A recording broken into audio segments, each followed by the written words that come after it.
The Galaxy Note 20 Plus has just been revealed. Thanks to OnLeaks again for our first real concrete look at what the Note 20 Plus is going to give us. So as you remember last week, we got some renders of the Galaxy Note 20 from an as yet quite unreliable source that had one big change, and that was that the S Pen moved from the right hand side to the left hand side. That is obviously a questionable change because it is a really big change for Samsung, who have it on the right hand side. So we of course had to question those leaks. But anyway, now we get more leaks and Cad renders from OnLeaks, a very reliable source who gets leaked CAD information and then builds the renders from those. So as we can see in these renders of the Note 20 Plus, a continuation of the design from the Note 10 series, a squared off design overall, tiny square corners of the screen, making a really high screen to body ratio.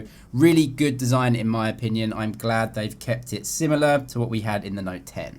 It's almost impossible to tell from the renders, but the curve also looks quite subtle. We don't know if they're going to change it to what we got in the S20 series, a very, very small curve. It does look fairly subtle though, which again is a positive in my book. And moving up to the punch hole, there were rumors that Samsung were making it smaller, reducing the diameter, and that does look to be the case in these renders, but of course we'll have to wait and see to the final device to see just how small it is.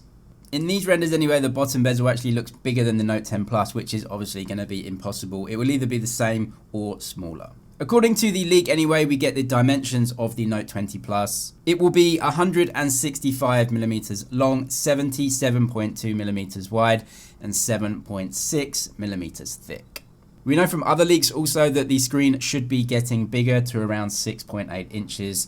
And so that will be a taller aspect ratio in the phone, getting 3mm longer, staying exactly the same width, and actually reducing in thickness compared to the Note 10 Plus. And even though thinner overall, I expect that the camera bump should actually get a bit bigger and thicker compared to the Note 10 Plus, just because there are new camera components that are much bigger than what we got last year.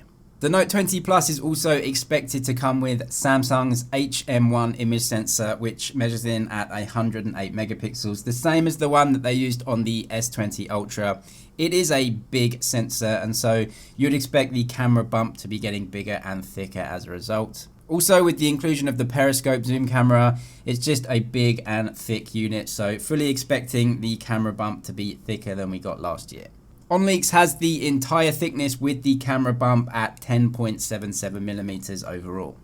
And then we move to the biggest surprise, and a really big surprise for me that it's sort of been confirmed with his leak as well, and that is moving the S Pen from the right hand side of the phone over to the left. But now we have two leaks from two different leakers saying the same thing, and that is the S Pen is indeed moving over to the left side. The reasons for this again are fairly obvious, and that is because the camera bump is growing. There is less space on that side of the phone. It is definitely a big design move, probably the biggest one in the phone. Right-handers maybe will find it a little bit more awkward, but I guess for you lefties, it's a good move overall. Another move as well is the volume rocker moving from the left-hand side of the device over to the right-hand side just above the power button. And overall, I think if the phone comes like this, Samsung have done a good job overall. There are actually a lot of hardware improvements in this phone. We know that the screen technology in the Plus version is getting a big upgrade, a bigger battery, and in Exynos regions moving up to the Exynos 992 according to leaks. So there are a lot of changes in this phone, even though overall it doesn't look like there are many. But anyway, that is your tech news for today. Subscribe if you liked it. Thank you for watching, and I'll see you in the next one.